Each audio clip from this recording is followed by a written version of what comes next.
cupcakes soon. Oh, I love cupcakes. Anyone believe that I heard the voice of the Lord tonight?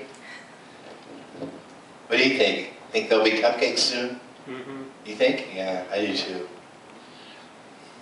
I don't know if the blue dye in my fingers is a giveaway that I already got into them, but... Anyways, what was I talking about?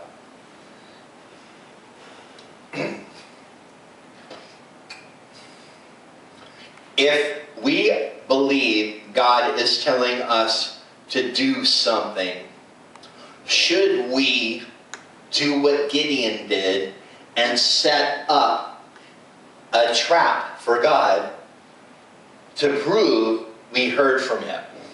Should we do that? It seems to have worked well for Gideon. But should we do that? And when should we do that? And does it even matter? Is this just like one of those Old Testament dealios that, you know, I'm just getting too caught up in the minutiae and I just should have read through the story and gone on to something else? Maybe. For everyone to decide. I think there's something valuable in here, and I'd like to find it. First and foremost, I think there are two categories of hearing God that we need to look at here. Hearing God and doing what He wants us to do, and it really only affects us. It really only affects us. Like going on a diet. Yeah, that affects people around us, and maybe we're a little bit irritating to be around because we won't eat certain foods at certain times, but basically, God's told me it's time to go on a diet, so I go on a diet.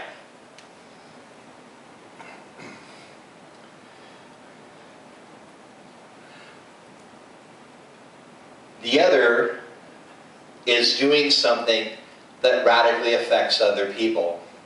God told me to move my family to Nigeria. Probably has a much bigger effect on other people than if I do Jenny Craig. Agreed? Gideon was responsible for the lives and souls of the people he was leading into battle. So maybe, sermon ends here, he did the right thing by putting out a fleece twice to get a witness out of the deal. To make sure, extra sure, that he was hearing the voice of the Lord. Maybe that was responsible. When I put it like that, that sounds very responsible. For instance, God, if you want me to go on a diet, I'm going to put these cupcakes outside, and when I wake up tomorrow morning, they'll be in perfect condition if you want me to go on a diet. That sounds like a little weird game to be playing with God. But Gideon asked for a miracle. He wanted dew to appear in a designated place and not in the space right next to it. But again, it's just an Old Testament Bible story. Maybe there's more to it.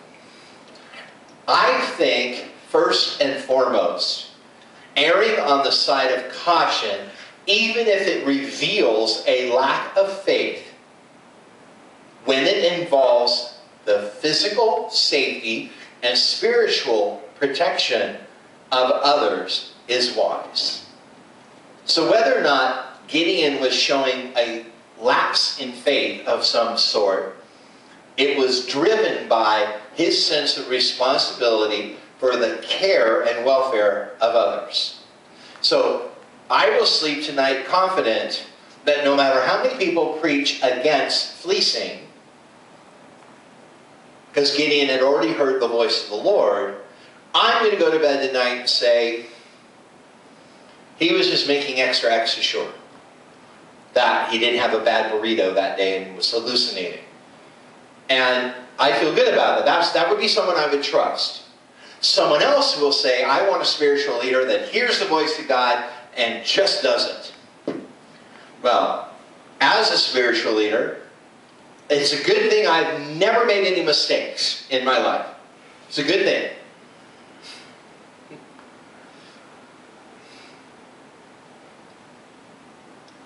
I will say, in my Christian walk, I can count on one hand how many times I've said to others, I've heard the voice of the Lord, and this is what He said, and I've been mistaken. And only 2 instances come to mind. And one, I tacked on the dreaded time frame. If I hadn't tacked on the dreaded time frame, what happened really did happen. The other one hasn't happened.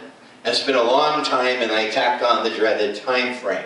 And this is something we learn in ministry training. Don't tack on the dreaded time frame.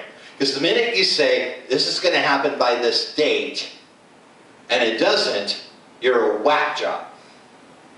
But in 28 years of hearing the voice of the Lord, to only pinpoint 2 instances, I'm going to say, whatever system I'm using seems to be working pretty good. Now, I'm saying that so I don't scare myself with what I'm talking about tonight. That's all. I'm just comforting myself. You're okay, Paisley? Because I thought about this. I thought about it. You're going to talk about hearing the voice of the Lord effectively and knowing when just to act on it and when to put out your fleece. And look at your life, man. You know, can your life hold up under that? My life can't hold up under any scrutiny. In fact, when my life is put under the scrutiny of the fire of the judgment of God, it's going to burn. And the only thing that's going to survive are the areas of my life that were transformed by perfection, by Christ. That's all that's going to remain. So nothing in my life is going to hold up. Only His life in me is going to hold up. So that's not a fair scrutiny. We need to